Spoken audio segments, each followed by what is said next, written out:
antidote. There is no antidote. There is no antidote. There is no antidote. There is no antidote. Well, good evening, peculiars. I assume you've noticed there might be a theme to the types of Halloween costumes I tend to prefer.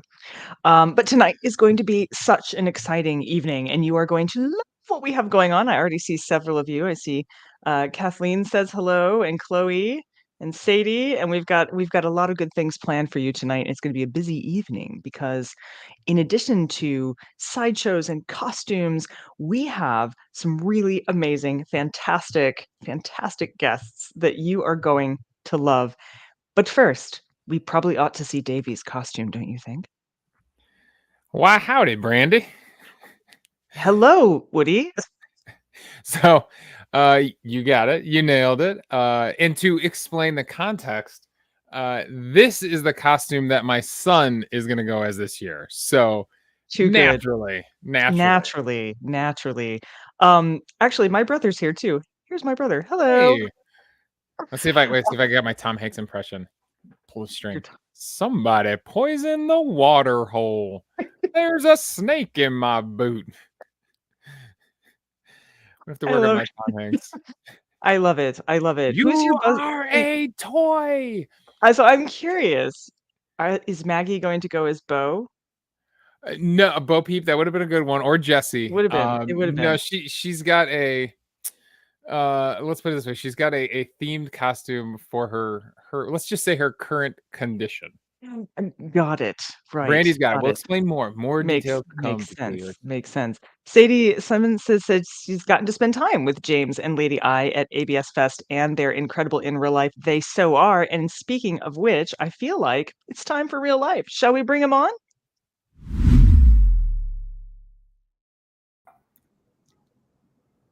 Explosion. I am shocked. I'm shocked that work. I have 3 seconds when that animation runs to get them like live on the screen. You did it. And so first introducing James Taylor, but also you all have met the Lady I before because she was on last year for the Red Menace. Yes. And so I'm really happy to have you back. James, welcome for the first time. Thank you. It is. We have such. It's so exciting to have you here because tonight is all about Halloween and sideshows and circuses and stuff. And I just can't think of anybody better to be here than you guys. Frankly, it's spooky time. You know what I mean? I'm feeling pretty spooked. I'll tell you. I'm already scared. You're already scared? Yeah. Well, but don't worry. Our peculiars are very protective people. They're gonna keep us safe. This is the wonderful book Shocked and Amazed that I have. I've got a lovely collection. I've been perusing it very excitedly. But, I know not everybody has gotten that book yet, though you guys all really should. So I want to start off by asking you, wow, there's so much in there. Like, how many years did you collect? How long did Shocked and Amazed go? Well, my father passed away in 88, and couple of years my mom took up with the brother of her best friend at church, an old guy named Jerry Farrow, and he'd been in the carnival business his whole life. So you're talking like 1990, 91, right around in there. He's telling me all these ridiculous stories, and I'm falling in love with the business, care of him.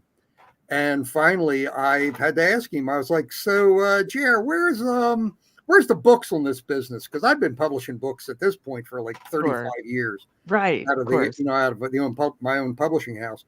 And he was like, well, there ain't none. I was like, well, what do you mean there ain't none? There's books on everything. And he goes, nah, I know the kind of book you want, but you're a writer, write your own damn book. And that's what I did. So yeah, since like 91, 92, I've been following show people around and trying to keep up with it and failing miserably, but it's it's been a real job of work, as So as some is might it kind say. of so you sort of ran away and joined the circus, but like with a camera and a pencil and paper? Is that how Yeah, we is this? it's Showman Lee Colosi, one of my favorite people in all the world. His line was, "This guy's more with it than half the people in show wagons," and it's like, I'm not sure about that, Lee, but I mean, I've got a couple of museums behind me, and and I've been running around, with show people, and it's so much. The thing to remember, though, I guess, is that at rock bottom,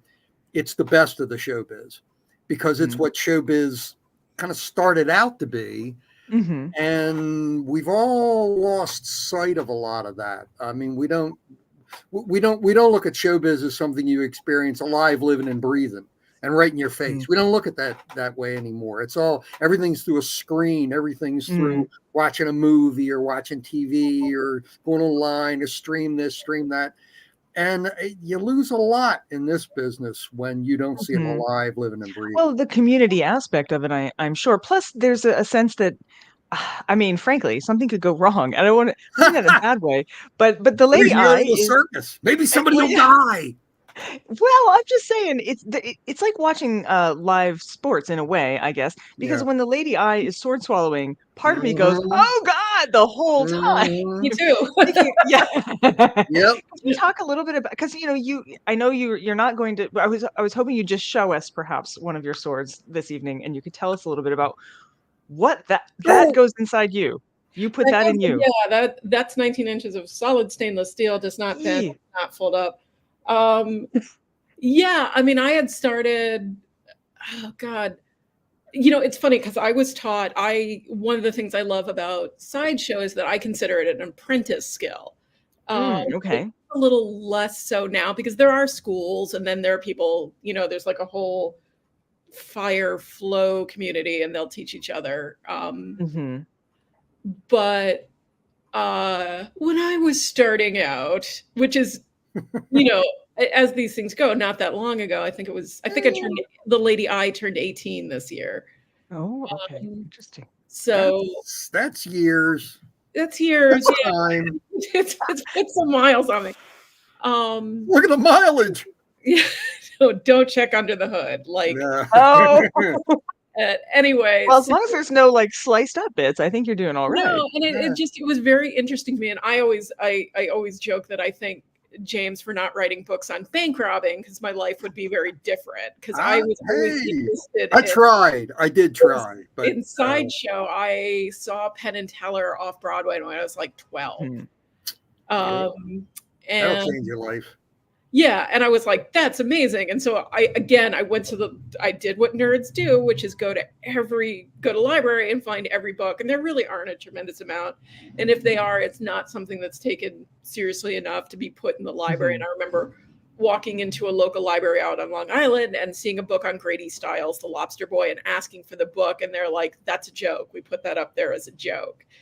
And A real book. it's a real book.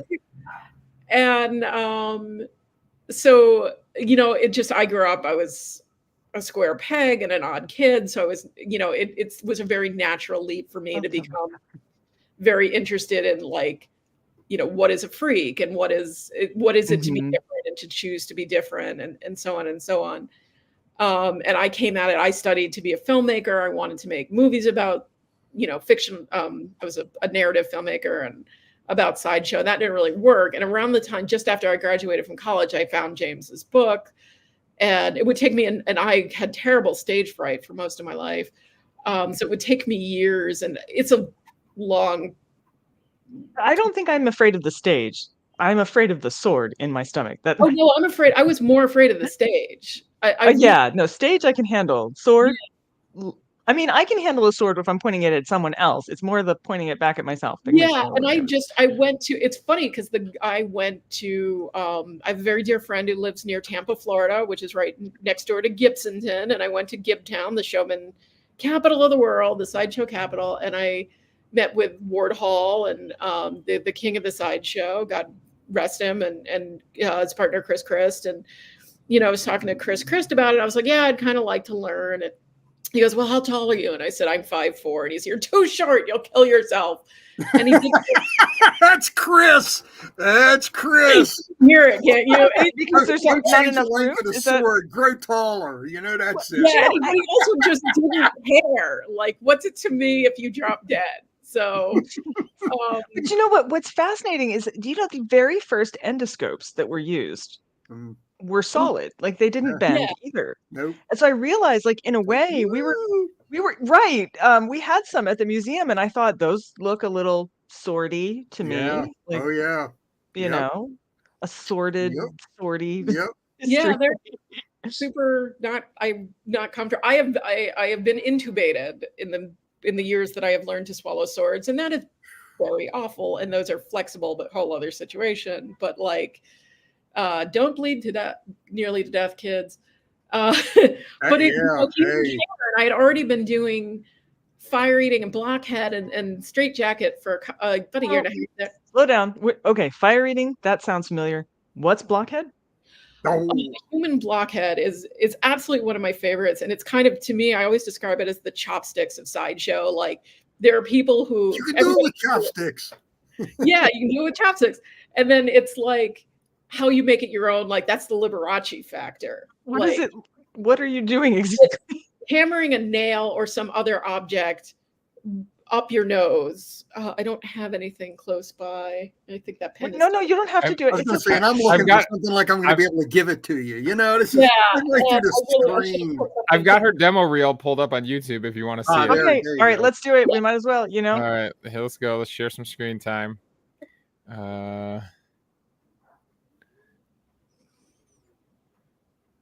Human blockhead. Oh my God, here we go. Trust Davy. There we are. Oh, that was quick. It's That's quick. great. It's my demo reel, so it's a couple clips of. Okay, but still, that strikes me as a very different way of clearing your sinuses than, say, using a neti pot Yeah, would and be. I have terrible allergies, so it's a career choice.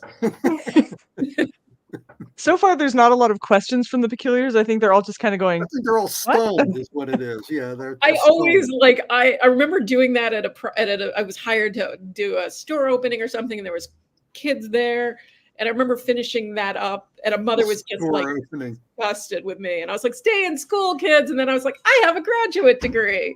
oh And the God. moms are that's like, "Let hilarious. it get it, kid." Just yank the kid But, you know, away as fast as she There's also like this.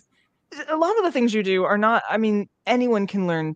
I'm assuming anyone can learn to pound a nail in yourself, or swallow a sword, or do the not fire swallow a eating. sword. Swallow a Not sword. swallow swords. It's a little bit like being able to do a split, because I think there is a certain physical setup to it. 'Cause I Okay. think of people who've tried and didn't get it, didn't make it the whole Got way. Which does not have to do with your height. I think it has to do with. Kathleen says, "I bet COVID swabs were easy for you." Yeah, we were one of those in the business. There was a lot of chatter. They tickle more, but not that much more. Oh, It's wow. still unpleasant. I mean, it's still, I have the same nervous system, setup that everybody else does. So I'm not entirely sure that's true, but I well, what I like- was going to say is some of these things, like, you can only do if you have a certain. Like, I was looking at this picture in our book of the fellow who could swallow his own hand. I don't know if you guys Oh. can. Yeah, there have been a number of those folks in the history of the business. I actually worked with a young woman that worked the arts festival in Baltimore that showed me she could do that, and it sort of scared the hell out of me. But the key to this, to me, is a line from Johnny Fox from years back, the late great Johnny Fox. Greatest sword swallower in the world. I always described him as. Yeah. His line was that it took 6 months for him to learn how to swallow a sword and 6 years to turn it into an act. Okay. That's really the key to so much of this. I mean, so many of these things have been done for a million reasons historically, and nowadays periodically you'll find knuckleheads trying to do these things as bar stunts and bar tricks for a couple of shots, and these are not things you want to do just to do. You want to be getting paid, or don't risk your damn life, because that's a lot of what the acts are. They're really things that if and Eilis will, I'm sure, more than second me on this, is that it's not that most people couldn't do them. It's why would you want to do them unless there was some sort of payoff? Because doing this, you don't swallow a sword for fun. That's kind of crazy. It's also, to me, you know, a lot of these skills, yeah, you could do them, but also, you know, in the same way it's an apprentice skill, I often think when I'm performing, not that I am in any way comparing myself to her, but like, I was a film major, so I am obsessed with Marlene Dietrich. And Dietrich would always, in her later years, she would always stop people from staring at her with opera glasses. She would stop the show and say, "Don't spoil the illusion." And what I don't like a lot of the time is deconstructed Sideshow, where people are like, "I will explain how easy this is." And it's, or they don't build an act around it. And so I'm also impressed. Like when we go to a Sideshow weekender, like the Hootenanny, see, like, let's say there are half a dozen skills or something, you know, give or take, of the ones that people know. There's fire eating, and then there's object manipulation, juggling, there's sword swallowing, there's blockhead.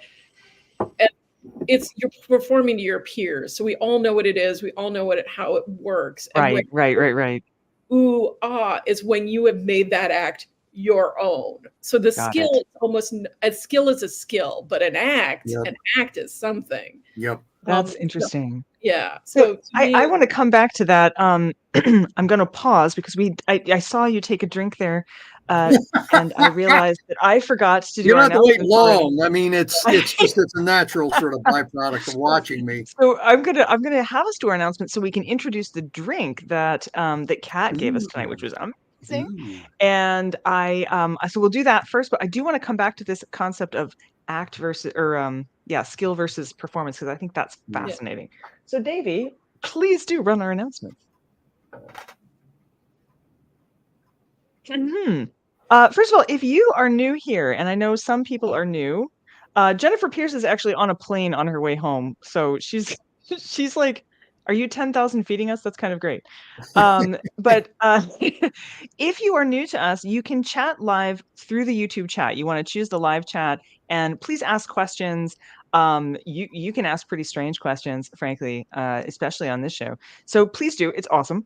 And be part of the show. That's what makes this so much fun, is because it's live. Next, please. Oh yeah, you can support us. That's the wrong one. There it is. You can support us in a number of ways, but one thing I always recommend, it doesn't cost you anything to join the newsletter. And the newsletter, I'm not even sure that's still the right link, but it's the right link on our website. There we The are. right link on our website, because that's how I send you the links, and they just come to your inbox, and then you don't have to go ferreting around and trying to find them all the time.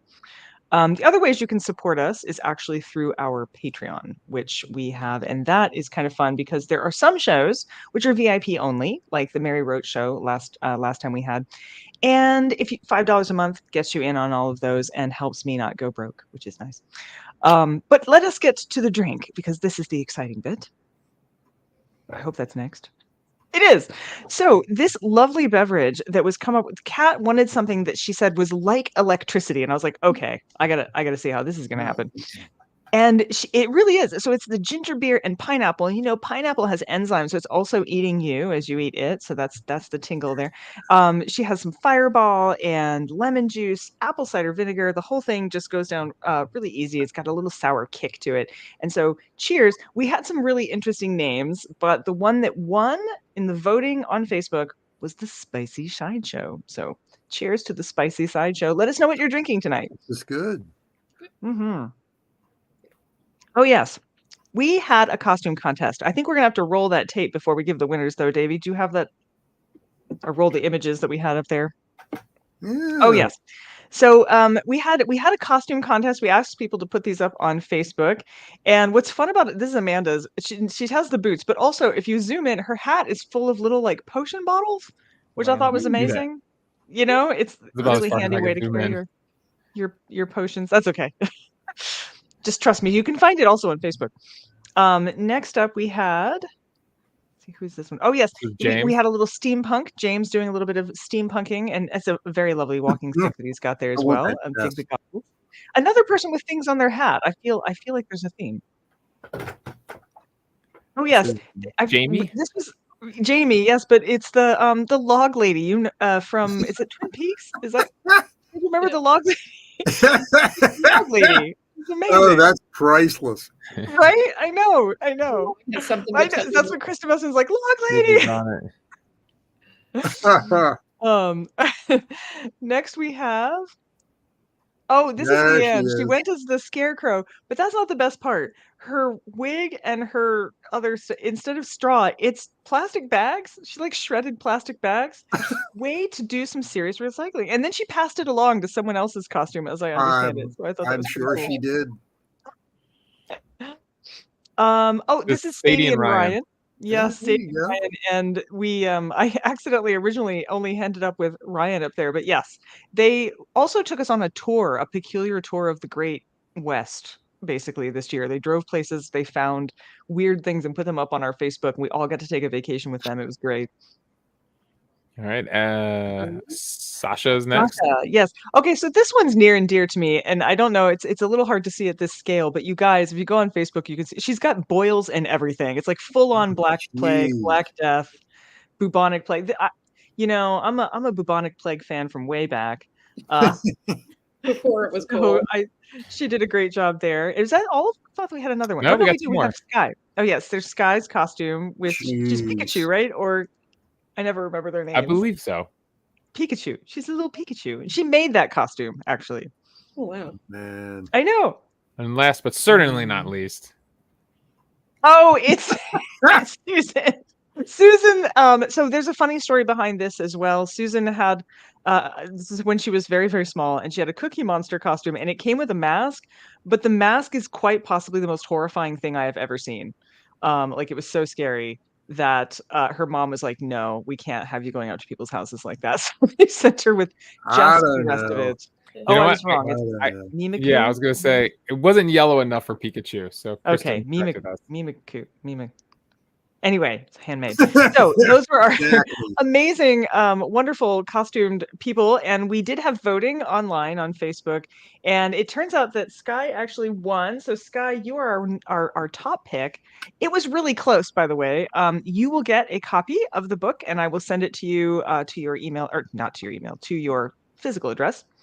We had ties for second and third place, and so these second and third receive edible things, not edibles. I mean, like things you can eat. Oh, I really? know, no weed, sorry. But you guys will be receiving some chocolatey goodness in the mail. So congratulations to our winners who won the weird for our costume contest. Unless the Cheech and Chong edible people want to start sponsoring the show, then maybe. You Then know maybe. what? We are all about that. Cheech, if you're listening, I just want you to know we could use some sponsorship. He'd probably be into it. Yeah. He probably would be. Our YouTube channel, don't forget to subscribe. Even though you're with us right now and you're live, all of our shows are up on the YouTube channel, that going all the way back to our first season, which is a lot of shows, as it turns out. Mhm. Speaking of more content, we asked you last episode what movie we should do for Halloween, and you threw out some good suggestions here. But I really like Leanne's suggestion of The Wicker Man. Nice. I was like researching it. It's like known as the Citizen Kane of horror movies, which I'm very I excited did not know that. to dig Oh into my. that and see if that holds up. But it was like the 6th best British movie of all time. It was like listed in the final scene was listed on this list of like the scariest final scenes in movies. So yeah. Oh my gosh. So Yeah, that's awesome. I talked to Darren. We're gonna try to watch it this weekend, and then we're gonna try to have the episode out by Halloween. So Okay, we'll see how Halloween we do. podcast. Yeah. So just a reminder to everybody, we have this, in addition to the show podcast, this show turns into a podcast. We have additional podcasts. Davey does the film podcast. Occasionally we do launches for authors. So if you're not clued in, you're not joining and listening in the audio podcast, you should, because there's actually additional content that only goes there. Oh, Kat has to leave us. Goodbye, Kat. We will miss you.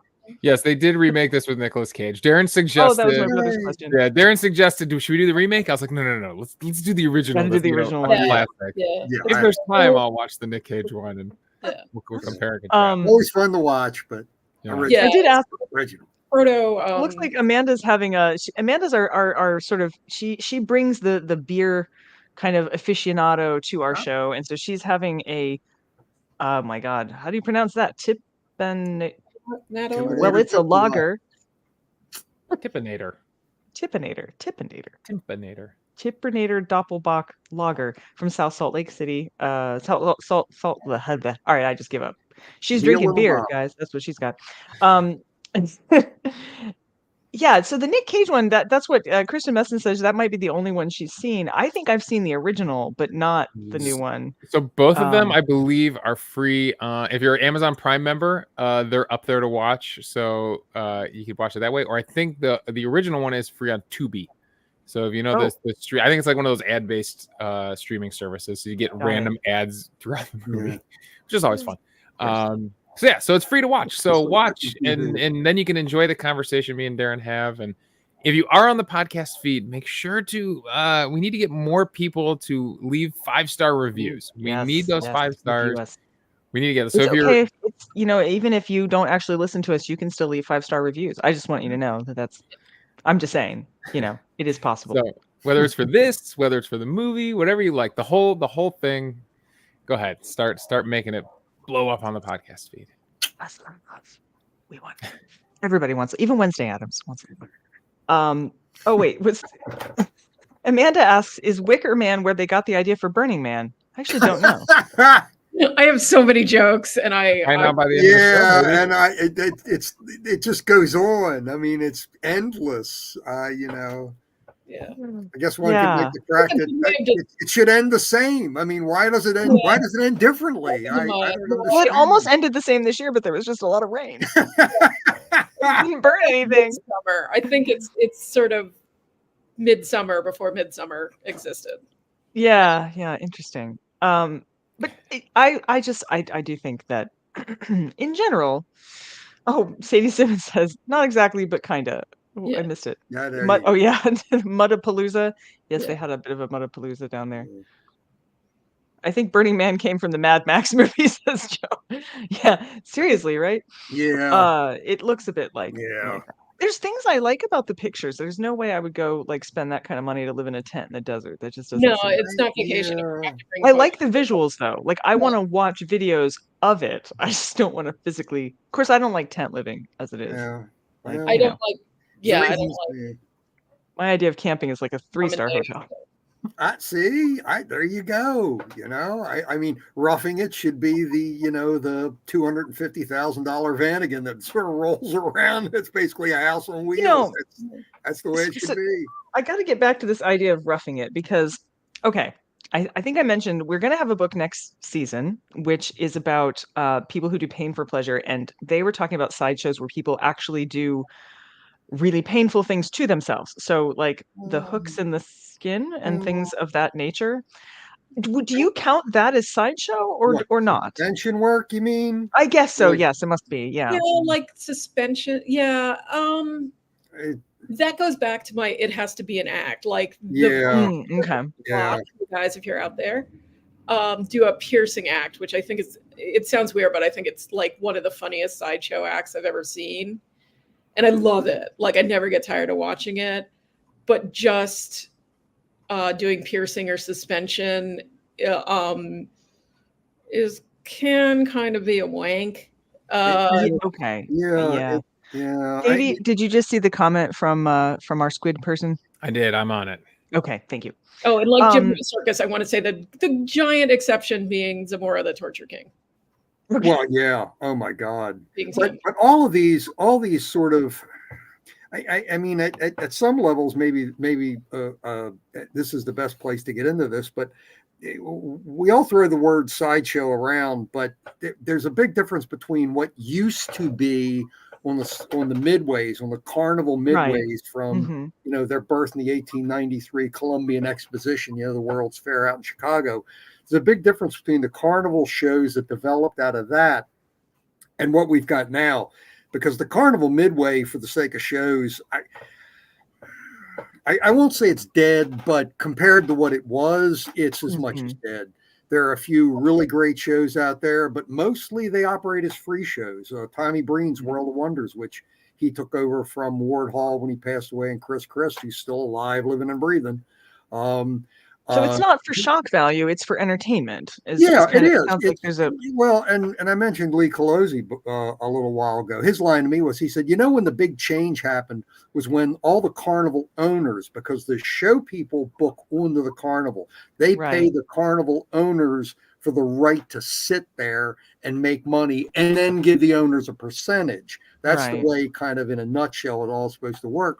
But his line is that the big change happened after World War II. Slowly but surely, those owners started realizing, we make a lot more money off of amusement than we do off of entertainment. There's a lot more money made off of the rides, which kids will get onto 150 times during the day, and a show where they'll pay to go in once, and then they're done, and the show's over. Okay. Yeah. And when the shows can make more than a typical ride, that's a good show. That's a big show. Okay. So some of it, so you don't mean it came down to money in the end, and that's what's ruined it all? No, surely not. For the carnival owners, a lot of those show people would say that. Right. I mean, it's a tough business out there, no matter how you look at it. You talk about not wanting to live in a tent. How about sleeping under a tractor trailer in the possum belly? I mean, it's people there. It's a rough life. It's really. It sounds. I mean, in some ways, it seems like a young person's game too. Like it wouldn't be very much fun to retire that way, probably. Ward Hall's line when he looked at it, a show in the 70s and early 80s, his line was he was running the retirement community for old Sideshow people, because no younger people were getting into the business. Right. Okay. That was my era to get into the business. And, me and mine, we were like, we like watching this crap, but we ain't going into it. I mean, come on, who wants to live like this? So we didn't get into it. And now everything's basically clubs and events and festivals and all the rest of it. Well, I'm in Cleveland, where we have the Whiz Bang Theater. And so they have their own space now. And that's one of the things they used to go around in tent. And that's the way that they handle that.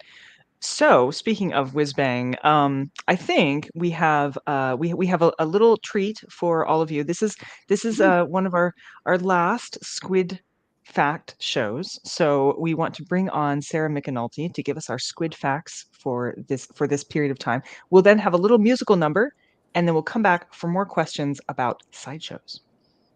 Awesome. Hello, everyone. For this month of October, I'm going to be sharing with you one of the spookiest squid there is. It's, in fact, one of my favorite squid.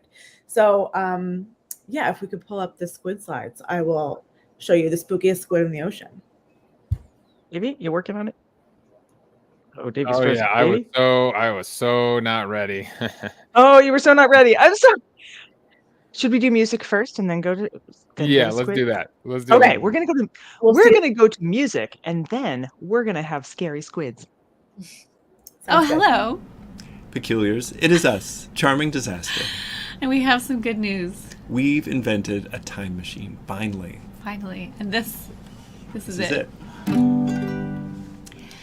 Everything's happening at the same time. Count to 10 backwards. Focus your mind. Picture the hour, day and the year. Until tomorrow or yesterday's here. It's not too late to change the past. The future, it won't last. Let's just embrace the paradox. This moment's all we've got.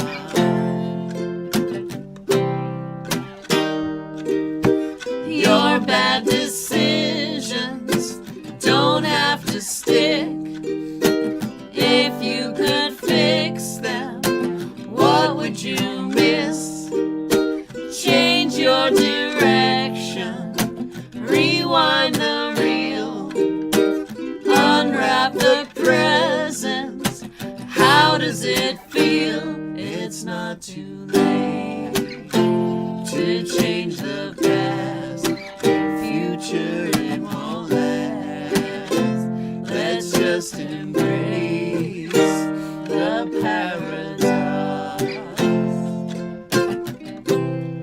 This moment's all we've got. This moment's all we've got. Check the watch, turn the glass, watch the slippery second hand, mark the shadow in the grass, count the tumbling grains of sand, clap your hands right on cue, light the incense like a fuse, time to let it get away. It's not too late to change the past. Future, it won't last. Let's just embrace the paradox. This moment's all we've got. This moment's all we've got. This moment's all we've got. Everything's happening at the same time. It's not too Count to late 10 back. to change the Focus past. on mine. Future, it won't Picture last. the hour. Let's just Day and the embrace year. the paradox. Until tomorrow. Or yesterday's here. Moment's all we've got. This moment's all we've got. This moment's all we've got. This moment's all we've got.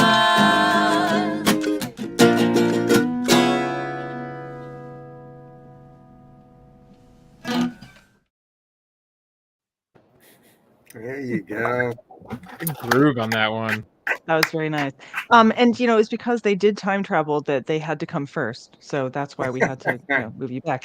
And I will say that we got quite a few people talking about the squids. They came through while that was going on. First of all, Kristen said, Sarah, I got my Crab Facts Advent calendar today. Thank you. Yeah, this is our second year in a row of doing like animal facts advent calendars. So you could like scratch off these like sparkly little stickers, and there are facts. The squid facts advent calendars were last year. This year is crab facts. So while I've been sitting here tonight, I've been like adding the little sparkly stickers. Sparklies, yeah. Amberly said that her shirt's supposed to get here today too. So Oh yeah, this is the shirt we did.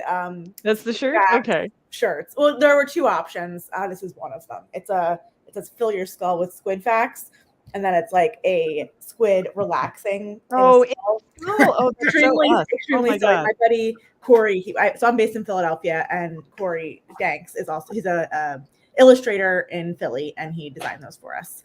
Very nice. I very think I nice. got. Elizabeth I think I Witten got the said, right link. oh, you did? Okay, good.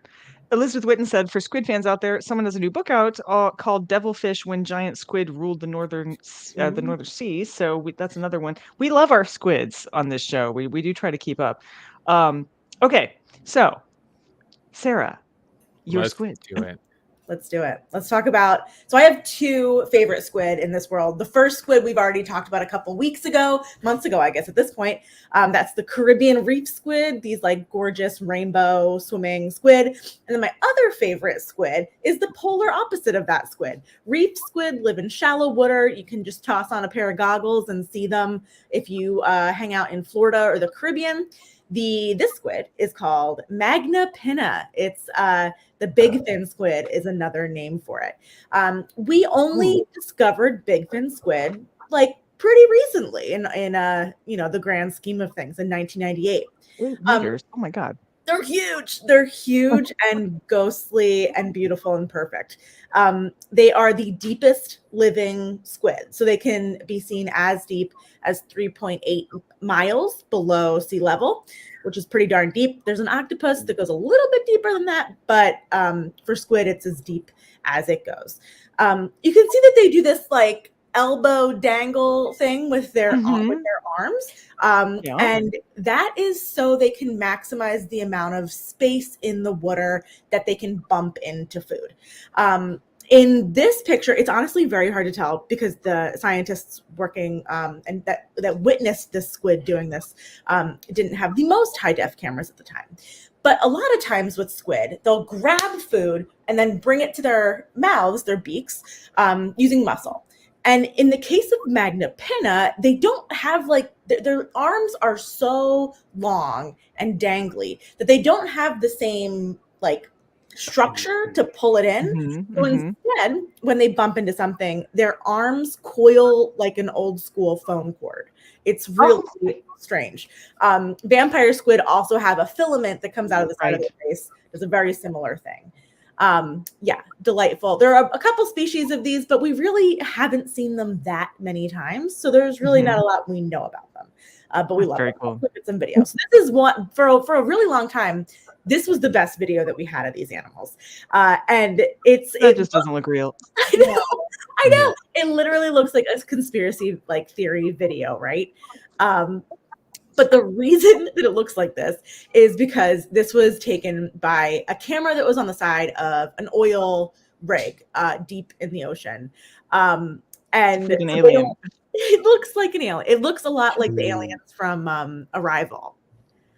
Yeah. So the reason the camera is shaky and it's kind of, I'm not really sure why it looks kind of green. But anyway, this was the best we had for a really long time. It looks like a for Bigfoot. It does look like something you'd expect Mothman. Katie's like, this is terrifying. Looks like a baby crib mobile that wants to eat the baby. It might, yeah. Yeah, found footage from a horror film. It's got Blair Witch written all over it, doesn't it? Yeah, for sure. But since this video, we've gotten videos where they still look like them, you know, which is like not creepy, but that look, you know, at least 40% less like a found footage horror film. They look like they are already dead. I think that is part of what the creepiness is. The issue with the deep sea is that, you know, a lot of bodies are more gelatinous than shallow water animals. It helps them maintain buoyancy. It's also easier to build a body when you don't have a lot to eat if you kind of space your structure out with water and gelatin. And so this is one of those. There's like, gooier than shallow water. Yeah, Amberly calls it the cryptid squid or the crypt squid. It's true. Sadie agrees that's a sexier version of the first one. Yeah. But yeah, they're huge. They're beautiful. They're weird. And I love them so much. They do look dead because of that pale lack of chromatophore. Right. But yeah, they look like a ghost. They look like a ghost with that big, like billowy fin too. It's like there's a real ghost creepy. thing happening there. All right. So I've got one final pop quiz question for you here. The juveniles of a deep sea squid, Chiroteuthis calyx, has a frilly tail that it can add red spots to in order to mimic this fellow denizen of the deep. If you live in the deep sea, it's sometimes helpful to look like an animal that you are not, if you are more delicious than other animals. What could it be? I'll give you a second. Let me know when I can tell you the answer. Is there's all these creatures that like I'm thinking, well, jellyfish aren't in the deep sea, but then I'm like, but maybe some of them are. Lots of right. And I'm like, oh, lionfish aren't in the deep sea, or are they? Yeah, I find myself questioning everything. That's Any guesses over here, guys? Yeah. She says B because they're less delicious. Yes. What is less delicious than a squid? What's less delicious than a squid? A lot of things are less delicious than a squid. Squid are pretty delicious. I mean, if they're playing that game, they could just make themselves look like Brussels sprouts or something like that, right? Hey now. Never push them away. I love Brussels sprouts. I just know that's a go-to flurry. trigger food for some people. That's definitely a good trigger food for me. All right. No one else. Everybody's like, I don't know. All right. So I don't know. I'm gonna go on a limb and just agree with Kristen. Also, siphonophore doesn't sound appetizing. So yeah, let's go with that. That's correct. You're right. It's correct. So let's see what that looks like in the next slide. We got a video for you here. All right, so here's Caroteuthis. This is what they look like as adults. As adults, they look weird enough as it is. They look like a freaky high heel. Love them. Those tentacles are dangling to bump into some food, a lot like Magna Pinna. And here we have a juvenile. You can see that the juvenile has this like feather duster situation going on in the back. And that is a second fin that they lose in adulthood. That zoom in right there was the zoom in on that fin. Now look right here going across the screen, going up, up, up. That's a siphonophore. They are not delicious. So on the left is the siphonophore. On the right is the squid. There we go. So don't be delicious. Look less delicious. That's less delicious. That's an approach for sure. I love it. Yeah. I try not to look delicious. That's why I look stale. Yeah, waterlogged. That's it. I look dark and I'm probably bitter to the taste. You probably don't want this. I look like I taste bitter. Sarah, thank you so much for all of the wonderful squid facts you've given us this year. A big round of applause for our Sarah squid fact person. Thank you again, and we appreciate you being here. Thank you so much. Got it. All right. Bye. Right. Well, I have some questions that have lined up while all these other things are going on. And one of them, and I this gets to something I have wanted to ask too, because I sort of started off talking about this in the very beginning. Are there shows or acts that are still exploitative? This is a question from Kristen Meston. And when she says still, for those of you who don't know, the 19th century was a time where things happened. And there were cases where people who worked in sideshows were actually sort of owned by sideshow owners. That wasn't the case in every single show, but certainly exploitation did sometimes happen. So Kristen wants to know, is that still a problem? I would say Hollywood. Yeah, I have some rather wacky ideas about this, because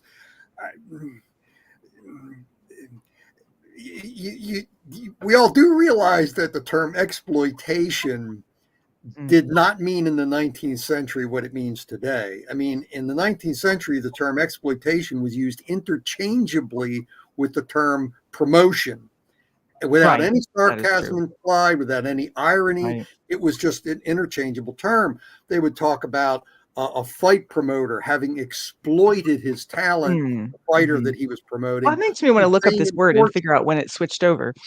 Well, 20th century certainly, but I think part of the problem is that the show business historically has abused, used, and thrown away talent for its entire history. Once it became sort of an industry, even before it was an industry and it was just people in the street. I mean, you don't have to talk to too many buskers for very long before you realize very bad things can happen out there. And then you're essentially managing yourself until, well, the strong arm busker on that block decides they don't want you there. And then they're going to muscle you out. And now you're back to, well, the essence of the showbiz is competition. And so it's like, it's not that bad things didn't happen. But in terms of today, I would say the exploitation that mostly happens today is what's going to happen to almost anybody who's trying to be actively in the showbiz and trying to make a living at it. There's really too few spots for too many people who want to do it, even when there don't seem to be very many wanting to do it, because the venues just won't open up and the opportunities just don't open up for the number of people that want to be in it and do it. And so you end up with a kind of a dog-eat-dog kind of scenario very often, unfortunately. Well, that's partly why I mentioned Hollywood, because I think, certainly there's lots of people who are exploited in Hollywood, and you find out about it later, kids that were abused and other things. Yeah, I think you also have to talk about, again, to go back to talking about what the word exploitation means, because like, I have a day job. I have always had a day job. I have been an executive with well-known brands. I'm a copywriter, so I have 50 words to describe shampoo or whatever. But like, I've been sitting in someone's office where they're screaming and yelling about like nail polish, and I'm like, I feel exploited. Because you were nature, let's talk about capitalism. This is a very big conversation. And I think we need to understand in a modern context is this idea of agency. And I am very interested in historically, like the human zoo aspect. So Sarah Barkey, the Venus Hottentot, was not consenting, and she wasn't really a freak. She was just not. She was different than Western standards. There was nothing really exotic to us. Yeah, right. And she Orientalism and all that. Really consent to what was going on, and just the utter hell she went through. Exploitation. Pinheads cannot knowingly consent. Anyone with a developmental disability not able to consent. Children, so that's a level of exploitation. But just someone allowing you to look at their handicap is, I would argue, is not, like if you've ever worked with performers like Matt Frazier, who's brilliant, Natty Amos, Jason Black, the Black Scorpion, like they are inviting you to look at them. And for them, they're giving you this very high level entertainment, but also this really high level of conversation about how we deal with the people who have different bodies and reaction to them. So it's been interesting because one of the things I did a little bit of research before we had the show. I work in disability studies, so of course I've heard lots of people say, if you're inviting people, there's a divide. There's people who are disabled who are on both sides of the divide. There are people who say, no, you're inviting people to look at you and think that you're a freak. But I like your point earlier.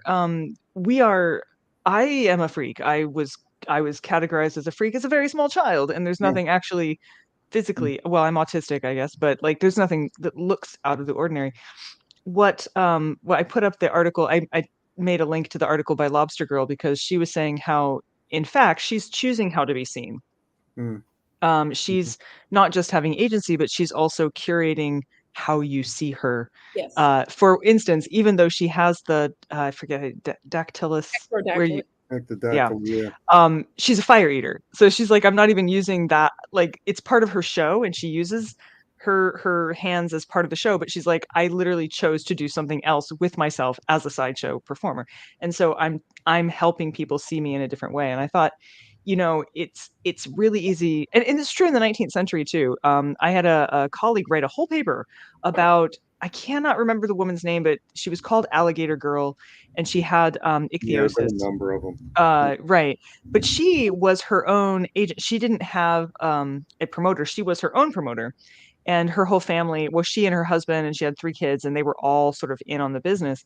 And one of the sideshow was shut down partly in this town because they were saying, oh, this is obscene, you shouldn't be asking people to look at this.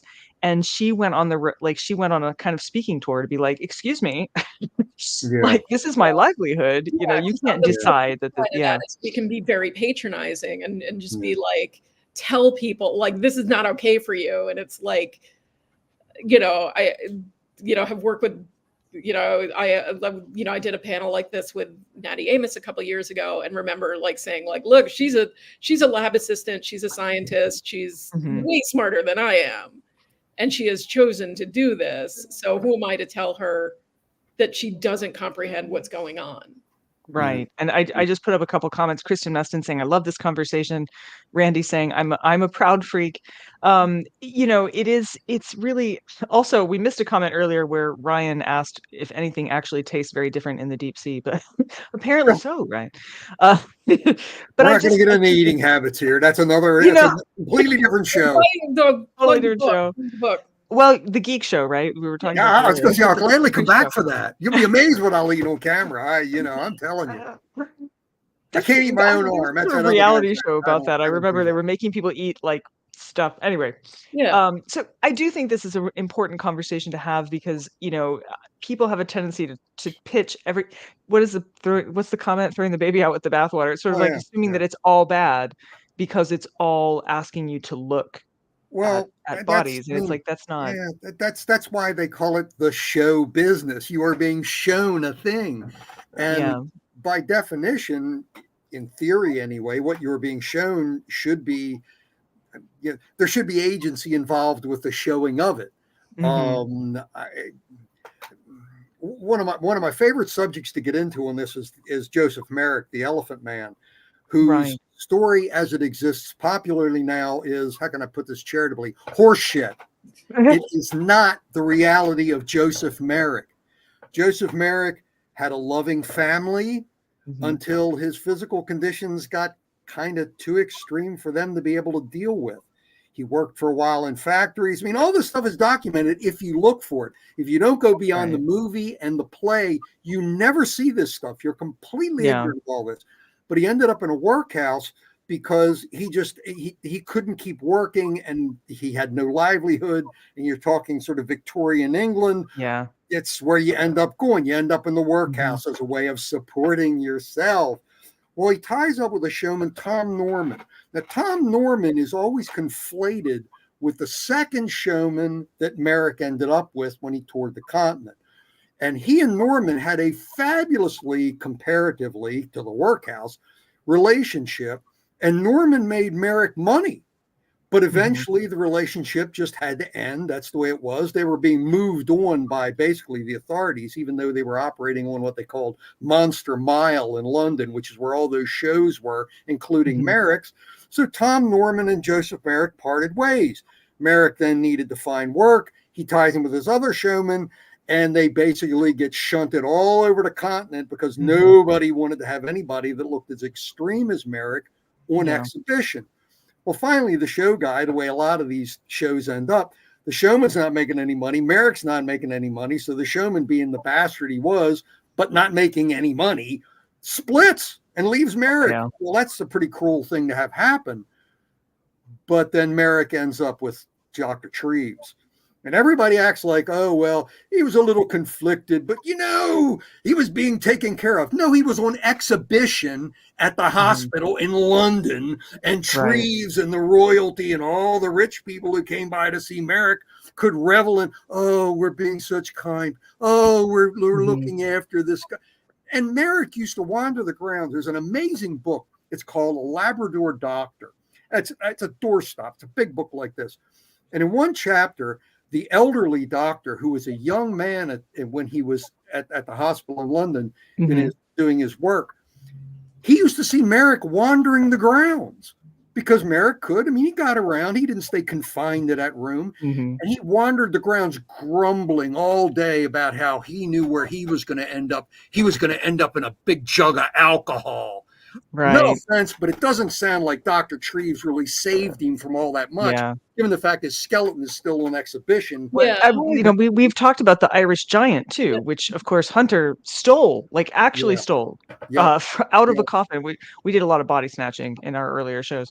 So we learned about that one. But and it's very interesting how we accept certain kinds of looking, so science exhibitions, right? But not other kinds of looking, and this is why I love these kinds of conversations, because to me, part of it's agency, like you said. Obviously, if there's no agency, and I'm sorry, but the medical industry is very good at taking away agency as well. Yeah, I mean, there is that. Yeah. So I like the idea that the sideshow is not an evil thing. I know it shows up in a lot of horror movies, carnivals and sideshows do, but I think it's the talking evil clowns. I don't get it. Clowns, yeah. But I do think that it's, as you point out, it depends on whose agency matters in the situation. And who, they're all really good questions. I have to stop that question so I can ask another one before we leave the show. But Amanda Johnson wanted to know, are the shows still operating mostly East Coast or Coney Midwest? Island, New York, we have the wonderful Coney Island circus. Oh, yeah, Coney Island. And there are a lot of traveling sideshows. Who's traveling? Yeah, I was going to say that. The tenant ones are getting harder to see. You're still going to be able to go to a carnival, typically, not a small one, but a larger, like State Fair kind of thing. You'll still see a ton of the single O's, giant horses, giant pigs, reptile shows, racing pigs. I love the racing goose shows. I love them. They're just great. They're mean. Yeah, I love them. Oh, they are. Yeah, those geese can do whatever they want to each other. I don't care. You got a monkey in there. Oh yeah, yeah. Well, you know they still got the they still have the racing monkey shows on those Sure do. greyhounds. They're still I'm out so there. surprised that that's still out there. But Well, I know we're getting late, so I am Oh. going to let Davey give us his amazing quiz. I apologize. We always end up going over a little bit with the Halloween show. It's a thing.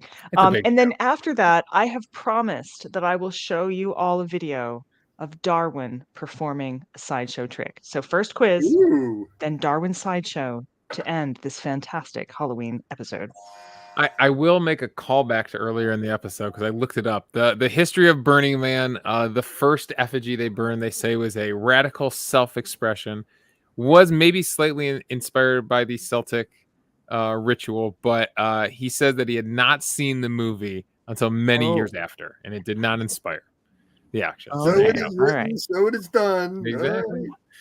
All right, so Brandy, Oh, Davey, you might be a black square again. Can you? I might be a black square again. You might be a black Maybe square for again. block. Can you still Davey's hear me? once more in the. We can still hear you. Okay, I don't know why I'm having a bad That signal. never tonight. happened in Hollywood Squares, by the way. Never. You know, you're the Paul Lind of. I'm plugged in. Well, what's important is you to see the quiz. So, Brandy, I feel like I may have screwed up this tonight. What? I Googled Sideshow and I went with the first thing I saw. I don't think it was right. This is a quiz about the Simpsons character Sideshow Bob. So, Love it. or as you may know him, Robert Underdunk Terwilliger Jr. Yes. So yes. the at first sidekick to Krusty the Clown, an eventual arch enemy of Bart Simpson, Bart the Simpson. man known as Sideshow Bob is voiced by which legendary TV actor? Is it A. Oh. Ted Danson, B. Kelsey Grammer, or C. John Ratzenberger? Hmm. Yes, you may notice that all those names come from the same TV show. Wahaha. They do. Oh, we got people shouting bees over here. Bee. Tori says, Kristen, Randy Trent, they're all going for B. I have no idea. Our two guests have to give our final answer. Okay. How the game works. No. No. But I'll go with B because it's popular. BBB. All right, they're going to be. The BB. answer is yes. Kelsey Grammer. Kelsey Grammer. Legendary I've actor. watched that show. I did not know that he was the voice of Sideshow. Yes. Me and my brother were enjoying imagining John Ratzenberger doing it. Hey there, Bart. Fun fact. John Ratzenberger. All right, Sideshow You guys Bob. don't has know been- this, but Davey does voices all the time. Like Davey's a comedic genius. Anyway, carry on. Brandy heard my Elmo impression last weekend. Which was actually terrifying. One day, maybe a sketch. Sideshow Bob has been arrested many times because of Bart Simpson. In an episode named Cape Fear from season 5, Bart stalls Sideshow Bob by requesting he perform the entire score to what opera before killing him. This gives the police time to find Bob and arrest him. Is it A, the HMS Pinafore, B, the Pirates of Penzance, or C, the Flying Dutchman, which I know there's a German name for it, but I wasn't going to try to pronounce.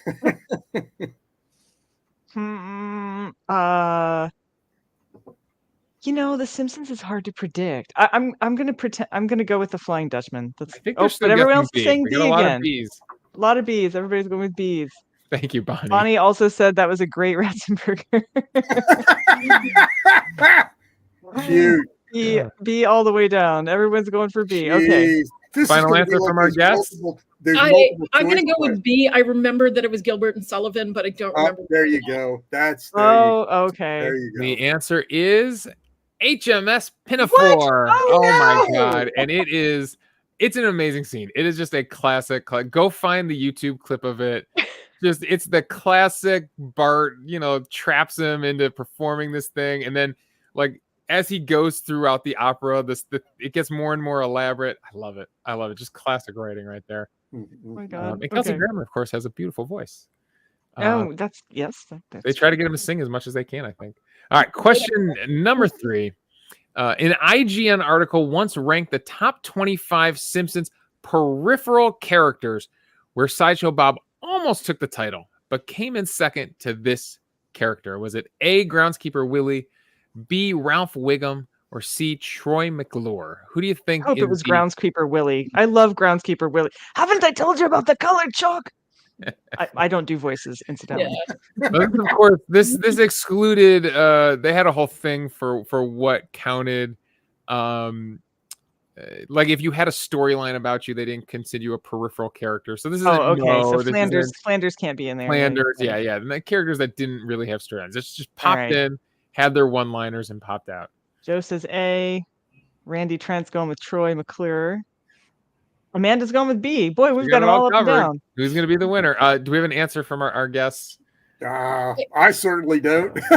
I prefer Groundskeeper Willie, but I'm going to go with Troy McClure. You may remember him. So yes, and you may remember him as the top peripheral character in Simpsons history.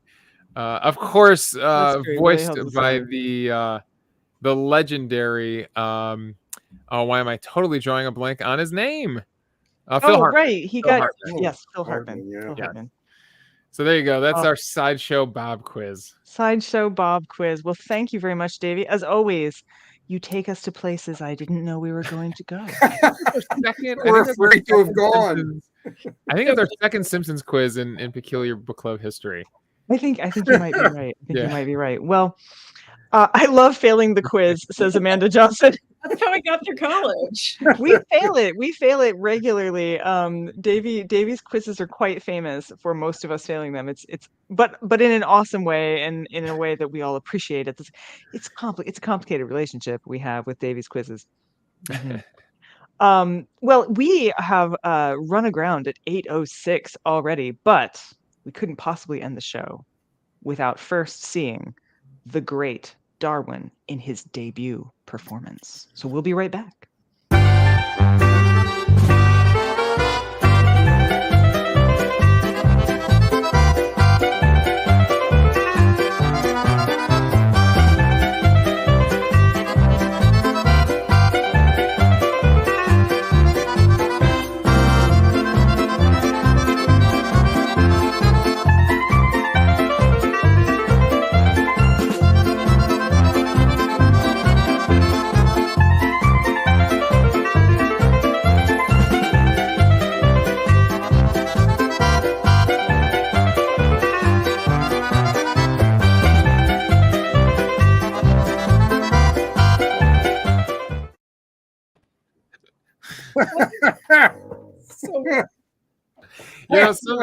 Sometimes I recommend Acro Cats because one, it also has the best performer intro I ever heard, which is like Tuna may do his act, but he may also wander into the audience, wander into the audience, and I'm like, why can't someone introduce me that way? Oh yeah, that's great. So much professional jealousy. Next time I have to intro you, that's exactly what I'll do. Lady I might do her act, or she might just wander away.